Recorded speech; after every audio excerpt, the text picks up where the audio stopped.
नमस्कार मित्रांनो. आपण बऱ्याच वेळेला टी व्हीवर न्यूजपेपरमध्ये या गोष्टी वाचत असतो. Share, stock market, IPO, dividend, index, Sensex, Nifty, BSE, NSE, merger, acquisition, SEBI हे सर्व शब्द आपल्या कानावरून जात असतात, पण आपल्यापैकी बऱ्याच लोकांना हे नेमकं काय याची माहिती नसते.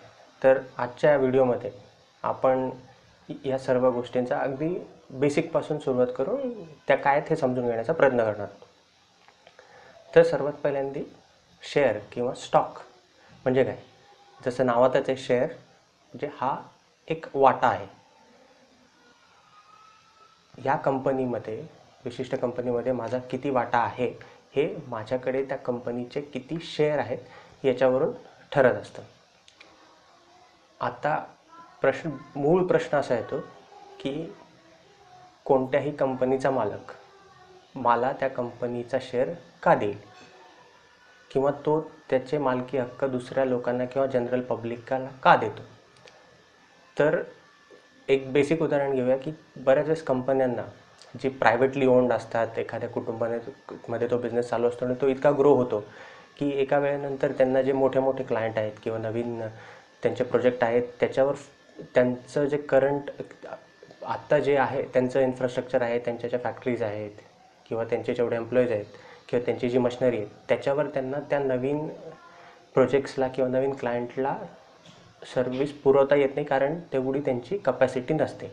त्यांना मग बिझनेस ग्रो करण्यासाठी पैसा हवा असतो. आता हा पैसा ते गोळा कुठून करणार. एक साधासा उपाय आहे, ते बँकांकडे जाऊ शकतात. मग आपण विचारणार की मग ते बँकांकडून पैसे न घेता मालकी हक्क का देतात लोकांना. तर त्याचं साधारणपणे त्याचे दोन महत्त्वाचे कारणं अशी असतात की पहिलं तर आपण असं म्हणूया की बँकेकडनं लोन घेणं म्हणजे त्यांना आणि अशा जेव्हा मोठमोठ्या कंपन्या लोन घेतात तेव्हा त्याचा इंटरेस्ट रेट पण खूप हाय असतो. आणि दुसरं, जरी मला बिझनेस एक्सपांड करायचा आहे, माझ्याकडे नवीन क्लायंट आहेत, पण त्याचे परिणाम दिसायला मला काही वर्षांचा कालावधी जाऊ द्यावा लागतो. पण बँका हा विचार करणार नाहीत आणि ते करत पण नाहीत की तुम्हाला 3 वर्षांनी जर या प्रोजेक्टचा प्रॉफिट होत असेल तर तुम्ही 3 वर्षांनी लोन रिपे करणं सुरू करा. असं होत नाही. ते पहिल्या महिन्यापासून तुम्हाला त्यांचं लोन पे करावं लागतं. आणि तुम्ही लोन घेताय याचा अर्थ तुम्हाला भविष्यातल्या रिक्वायरमेंटसाठी तुम्ही लोन घेताय. तर आताचपासून तुम्हाला लोन फेडणं पहिल्या महिन्यापासून शक्य होणार आहे का, तर बऱ्याच वेळेस लोकांना ते शक्य होत नाही. म्हणून मग त्यांना ते असा उपाय शोधतात जेणेकरून त्यांना सुरुवातीपासूनच पैसे द्यायची गरज लागू नये आणि त्यांच्यावर हे प्रेशर असू नये की मला कोणाला तरी पैसे द्यायचे आहेत. कारण जर तुम्ही मालकी हक्क दिला तर याचा अर्थ असा होतो की जर काही प्रॉफिट झाला फ्युचरमध्ये तर ज्या लोकांना मी नवीन शेअर दिले त्यांना प्रॉफिट होईल. जर ते प्रोजेक्ट्स व्यवस्थित नाही डिलिव्हर झाले तर त्यांना माझ्यासारखाच लॉस पण होईल. तर हे एक महत्त्वाचं कारण असतं. दुसरं महत्त्वाचं कधी कारण असतं लोन न घेता हे करण्यामागे की त्या कंपनीने ऑलरेडी बँकांकडून बरंच लोन घेतलेलं असतं आणि त्यांच्यावर काही रिस्ट्रिक्शन असतात की एवढ्या रकमेपेक्षा आता तुम्ही जास्त लोन तुम्हाला कोणी देऊ शकत नाही. मग अशा वेळेस त्यांच्याकडे हा उपाय होतो. तिसरं एक असं पण रिझन असतं काही वेळेस की तुम्ही जर आपली कंपनी जे पब्लिकली लिस्ट केली म्हणजे किंवा तिला एखाद्या स्टॉक एक्सचेंजवर किंवा स्टॉक मार्केटवर तिची नोंदणी केली. आपण येणार आहोत की नेमकं ते काय असतं, तिथे नोंदणी करणं म्हणजे काय. तर तुमची एक ब्रँड व्हॅल्यू जी असते ती खूप वाढते.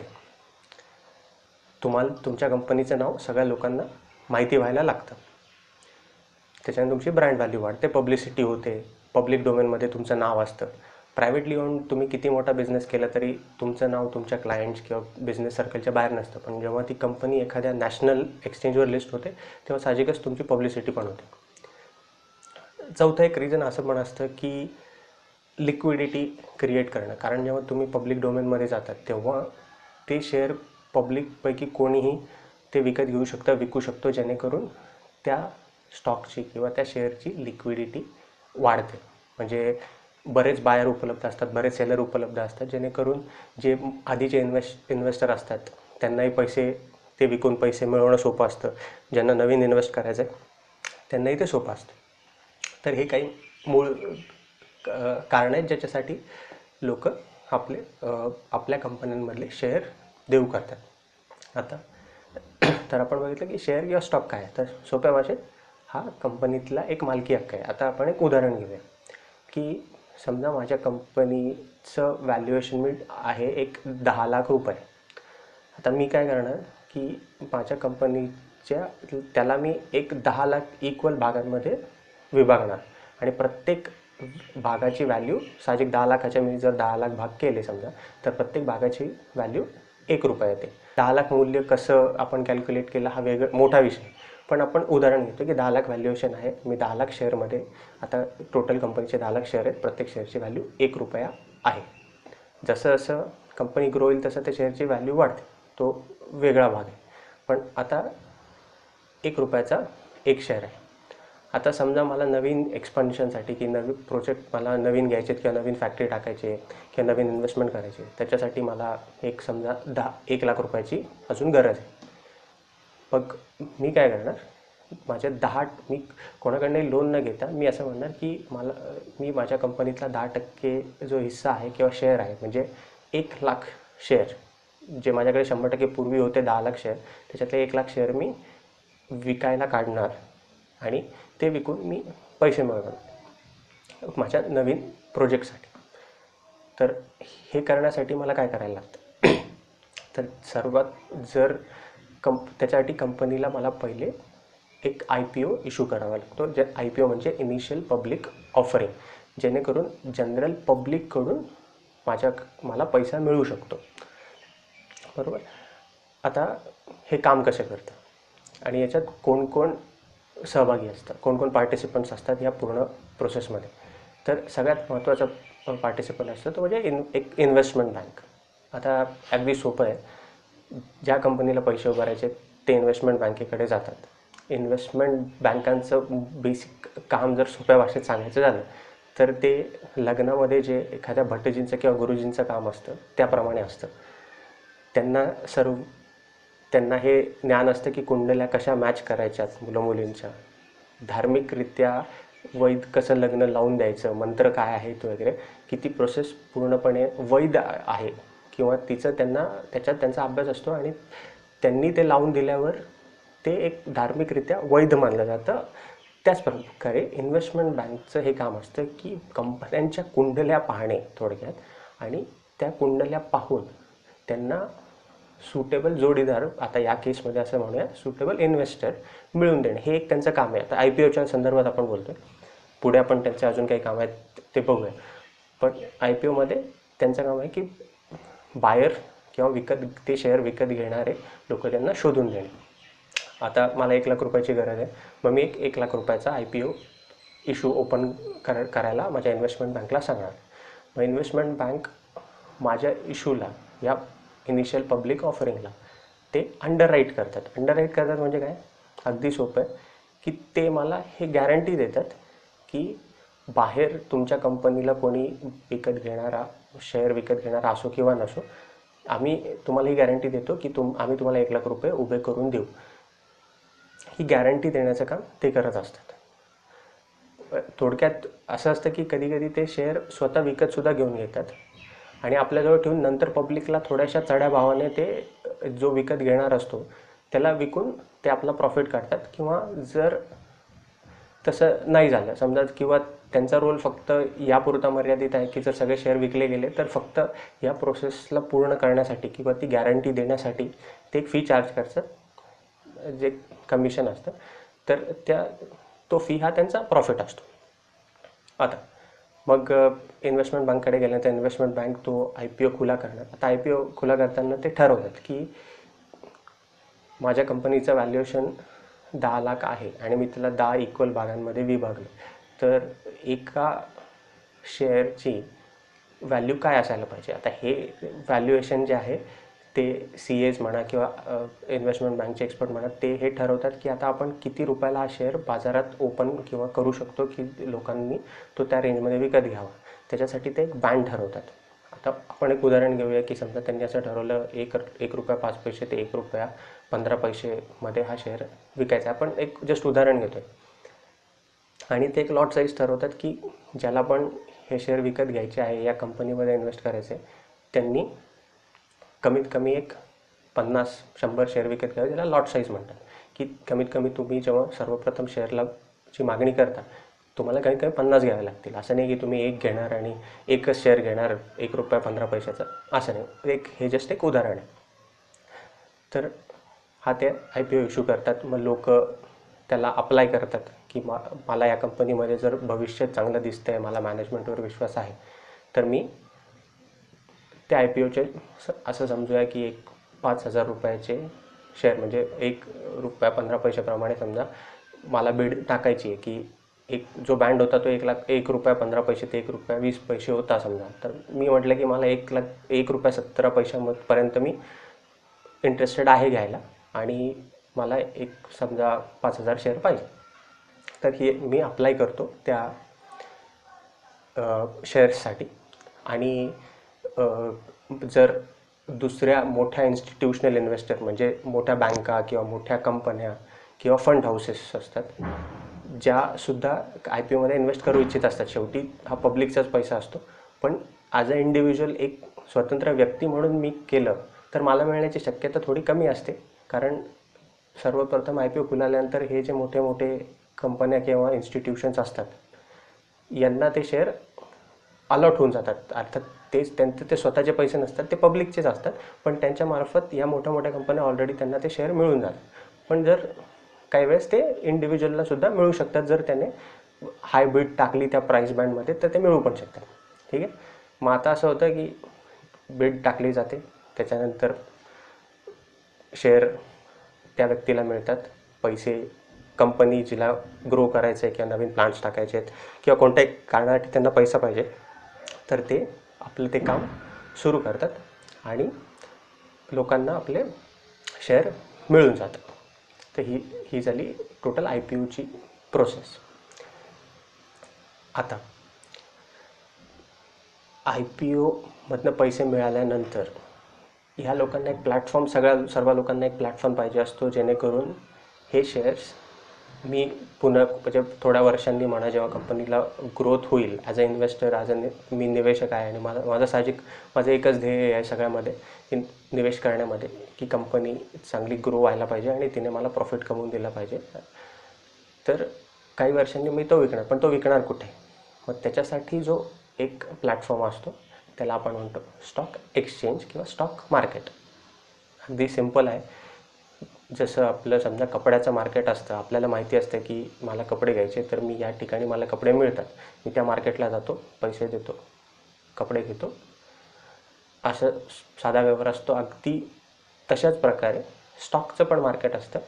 तुम्ही तिथे जाता, तुम्हाला कोणत्या कंपनीचे शेअर विकत घ्यायचे आहेत, किती घ्यायचे आहेत, किती किमतीपर्यंत घ्यायचे आहेत, किंवा तुम्हाला विकायचे आहेत, कोणत्या कंपनीचे विकायचे आहेत, किती किमतीला विकायचे आहेत, हे सगळं तुम्ही तिथे टाकता.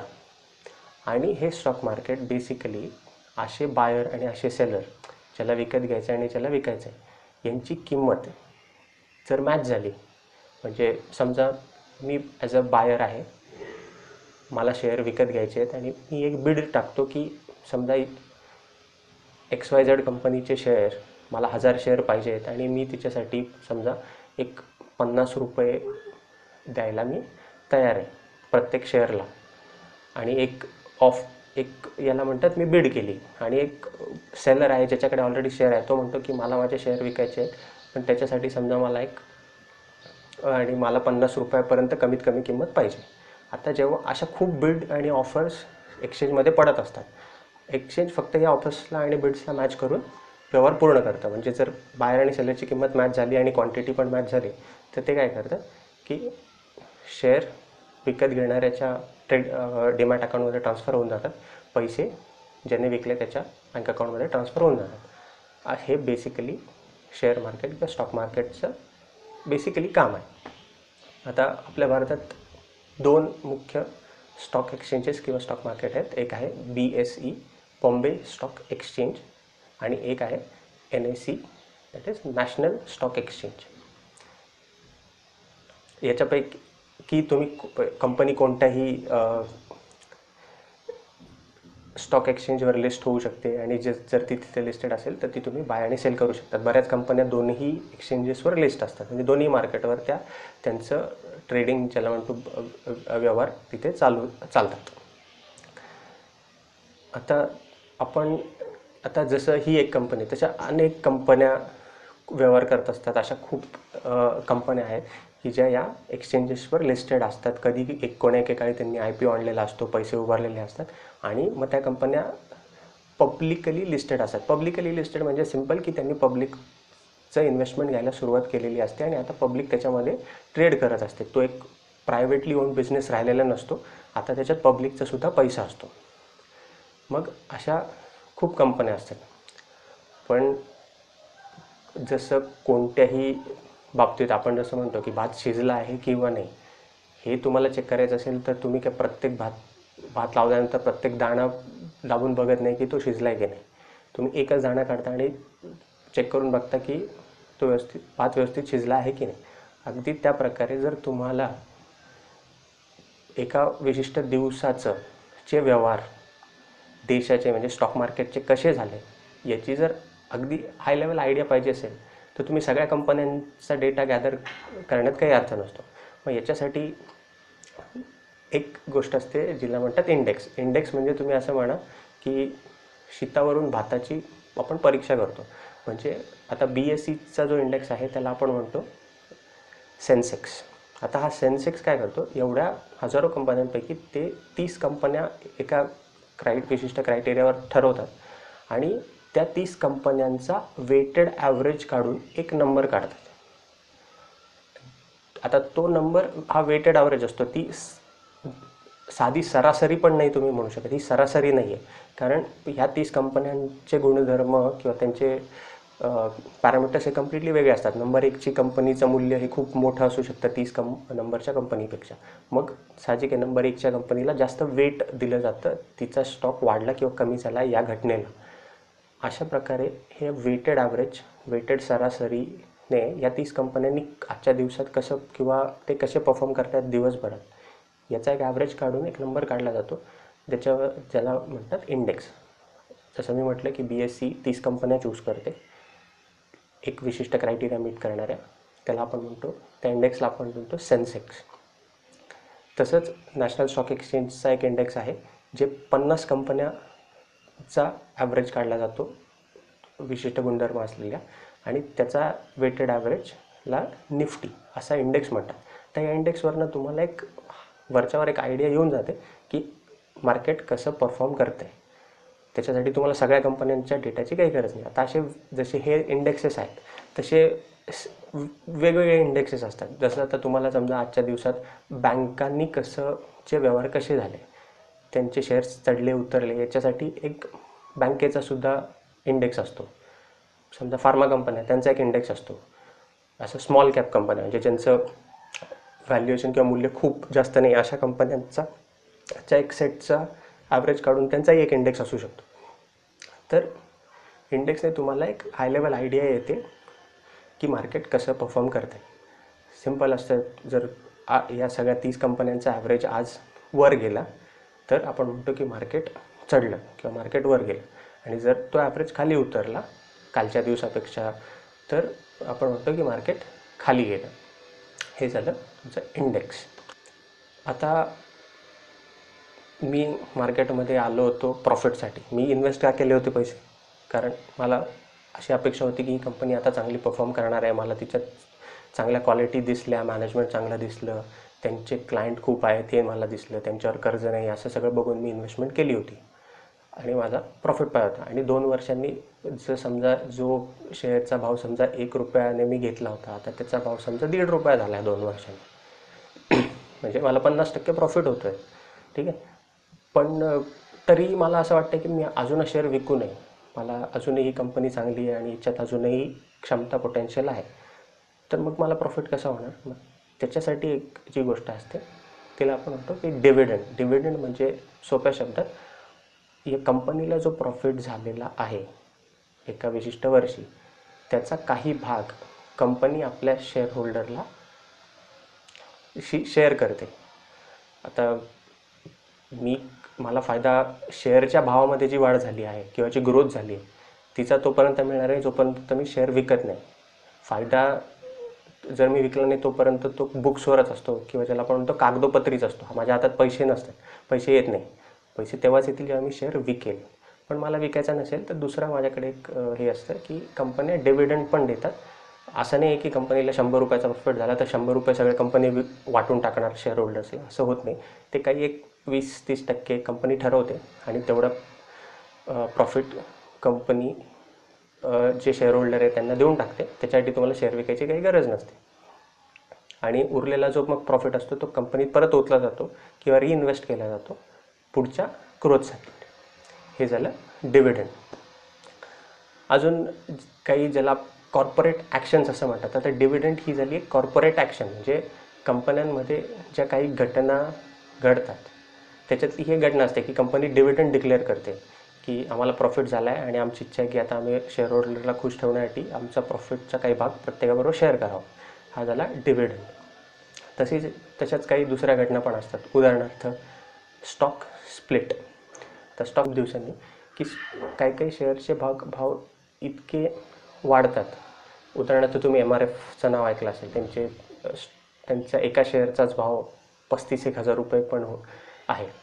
म्हणजे हे बोलताना तो एवढा आहे, त्याच्यानंतर तो कमी जास्त होऊ शकतो. पण काही असे पण स्टॉक आहे ज्याचा एकच शेअर घेण्यासाठी तुमच्याकडे 35,000 रुपये पाहिजे. पण त्याच्याने काय होतं की एवढी रक्कम एका शेअरसाठी लोकांकडे नसते. मग काही वेळेस कंपन्या काय विचार करतात की आपण एवढे शेअर्स म्हणजे आता कंपनीचे एवढे जर व्हॅल्यू वाढलेली आहे तर कंपनी काय करते, या जर समजा 100 शेअर म्हणजे पूर्ण कंपनी जर 100 शेअर असतील आणि एका शेअरची व्हॅल्यू इतकी वाढून गेली की एका सामान्य निवेशकाला हे अवघड होऊन बसलं की तो एवढ्या मोठ्या रकमेचा एकच शेअर घेईल. त्याच्यामुळे काय होतं, लिक्विडिटी मार्केटमधली कमी होते. कमी विकत घेणारे येतात मार्केटमध्ये, कारण एकाच शेअरची रक्कम खूप मोठी असते. त्याच्यामुळे ती तरलता मार्केटमध्ये राहत नाही. तर ते करण्यासाठी कंपनी काय करते, कधी कधी स्टॉकला स्प्लिट करते म्हणजे काय, सिम्पल करते की 100 शेअरच्या ऐवजी आता कंपनीमध्ये 200 शेअर असणार. उदाहरणार्थ 35,000चा जो शेअर आहे त्याची किंमत हाफ होऊन जाणार, म्हणजे 17,500 रुपये होणार. आपण एक उदाहरण घेतो. आता तुम्ही त्याला स्प्लिट किती पण मध्ये पण करू शकता. समजा 30,000चा शेअर आहे, मी त्याला 10ने स्प्लिट केला तर मग एक शेअर 3,000चा होतो आणि मग माझ्या शेअरची व्हॅल्यू पण उतरते. पण मग माझ्याकडे तेवढे एक्स्ट्रा शेअर पण अलॉट मला होऊन जातात. हे झालं बेसिकली स्टॉक स्प्लिट. ओके. त्याच्यानंतर असतं बोनस शेअर्स. आता कधी कधी काय असतं की कंपनी तुमच्याकडे समजा जर एका कंपनीचे 5 शेअर आहेत आणि कंपनीला बऱ्यापैकी प्रॉफिट झाला आहे किंवा त्यांच्याकडे खूप प्रमाणात प्रॉफिट आला आणि कॅश रिझर्व्ह आलेले आहेत, पण त्यांना असं वाटत नाही की हा डिव्हिडंड वाटून टाकावा. कारण काय असतं, डिव्हिडंड वाटण्यासाठी तुम्हाला ते पैसे लोकांना कॅशमध्ये म्हणजे देऊन टाकावे लागतात ते प्रॉफिट. पण कंपनीला वाटत असेल की हे असे कॅशमध्ये न देता जर मी लोकांना अजून ॲडिशनल शेअर दिले तर माझी लिक्विडिटी पण माझी वाढणार आणि माझा म्हणजे जे पैसे आहेत ते पण कंपनीमध्येच, म्हणजे कंपनीचे जे ओनर आहेत त्यांच्याकडेच ते राहणार. ते कॅशमध्ये कन्वर्ट होऊन नाही जाणार, ते शेअर्समध्ये कन्वर्ट होणार. तर हे करण्यासाठी कंपनी काय करते, आपल्या कॅशच्या रिझर्व्सच्या अमाऊंटनुसार एक्स्ट्रा शेअर्स त्या रकमेचे बनवते आणि ते शेअर लोकांना ॲडिशनली देऊ करते डिव्हिडंडच्या ऐवजी किंवा प्रॉफिट शेअर करण्याच्या ऐवजी. कधी कधी म्हणजे त्याचा वेगवेगळा रेशो असू शकतो की ज्याच्याकडे 2 आहेत शेअर त्याला मी 1 शेअर देणार, ज्याच्याकडे 5 आहे त्याला मी 1 शेअर देणार. अशा प्रकारे हे काम चालतं. याला म्हणतात बोनस शेअर. म्हणजे त्याच्यासाठी तुम्ही काही विकत घेतलं नाही किंवा काही नाही, पण कंपनीने तुम्हाला ते फ्रीमध्ये ते शेअर देतात. ते फ्री असतात म्हणजे बेसिकली ते तुम्हाला डिव्हिडंड किंवा तुमच्या प्रॉफिटचाच तो भाग असतो, पण तुम्हाला तो प्रॉफिट शेअर करण्याचा एक बेसिकली प्रकार आहे जेणेकरून तुम्हाला बोनस शेअर मिळतात. आता तुम्ही अजून एक गोष्ट ऐकली असेल, ती म्हणजे सेबी. तर सेबी काय? आता या सगळ्या जे सगळे व्यवहार होत असतात याच्यामध्ये सामान्य जनतेचा पैसा पण गुंतलेला असतो आणि कोणीतरी पाहिजे जो या सगळ्या कंपन्यांच्या व्यवहारांवर किंवा त्यांनी कसा बिझनेस करावा किंवा कसा डेटा रिपोर्ट करावा, सगळ्या जनतेला कसं पारदर्शक राहावं याच्यासाठी काही नियम घालून दिलेले असतात. ते काम करण्याचं ची रिस्पॉन्सिबिलिटी, जबाबदारी असते ती सेबीवर असते. सेबी हा रेग्युलेटर आहे, ज्याला नियामक जो नियमन करतो स्टॉक मार्केटचं किंवा हे सिक्युरिटीज आणि म्हणजे या सगळ्या एक्सचेंजेसचं स्टॉक मार्केटचं जे नियमन करण्याचं काम आहे ते सेबी करत असतं. तर त्यांचं वरच्यावर जर बघायला गेलं तर त्यांचं काम हे असतं की असे काही रूल घालून देणे जेणेकरून चुकीच्या पद्धतीने किंवा फसव्या पद्धतीने कंपन्या काम करू शकणार नाहीत किंवा तुम्हाला चुकीची माहिती, अपुरी माहिती ते देऊ शकणार नाहीत. हे असे काही बंधनं त्यांनी घातलेले असतात. उदाहरणार्थ की काही कंपनींमध्ये काही महत्त्वाच्या घटना होत आहेत. आता हे सामान्य शेअर होल्डरला जरुरी नाही की हे माहितीच असेल, तर मग त्यांचं हे काम असतं की कंपनीत जर एखादी महत्त्वाची घटना घडली, उदाहरणार्थ की एखाद्या कंपनीला आता ॲक्वायर करायचा विचार चालला आहे किंवा एखादी इन्व्हेस्टमेंट कंपनीने ठरवलेली जी होती ती आता पुढे न्यायची नाही आहे किंवा ते कॅन्सल करायचं आहे, भागीदाऱ्या एखाद्या कंपन्यांबरोबर असलेल्या तोडायच्या आहेत बरोबर, किंवा एखाद्या क्लायंटने आता बिझनेस द्यायचं बंद केलं आहे, अशा ज्या काही गोष्टी आहेत, किंवा एखाद्या महत्त्वाच्या पदावरच्या व्यक्तीने राजीनामा दिला आहे, अशा या सगळ्या घटना बंधनकारक असतं की त्या सेबीला रिपोर्ट कराव्या आणि सेबीने पारदर्शकरित्या त्या सगळ्या शेअर होल्डरपर्यंत पोचवाव्या जेणेकरून शेअर होल्डर योग्य तो निर्णय घेऊ शकतील. हे काम वरच्यावर जर बघायला गेलं तर सेबीचं आहे. सेबी म्हणजे securities and exchange board of India. हे भारतातलं स्टॉक मार्केटचं रेग्युलेटर आहेत आणि त्यांचं काम मार्केटला रेग्युलेट करणं किंवा त्यांना रेग्युलेशन्स घालून देणं हे आहे. तर आजच्यासाठी मित्रांनो एवढंच. आपण पुढच्या व्हिडिओमध्ये पुन्हा भेटूया. थँक्यू. नमस्कार मित्रांनो, जर हा व्हिडिओ तुम्हाला आवडला असेल तर याला लाईक करा, शेअर करा. तुमचे विचार, प्रश्न आणि सूचना खाली कमेंट्समध्ये टाका. आणि हो, तुमच्या आपल्या भरभराट चॅनलला सबस्क्राईब नक्की करा. भरभराटीसाठी तुम्हाला हार्दिक शुभेच्छा. धन्यवाद.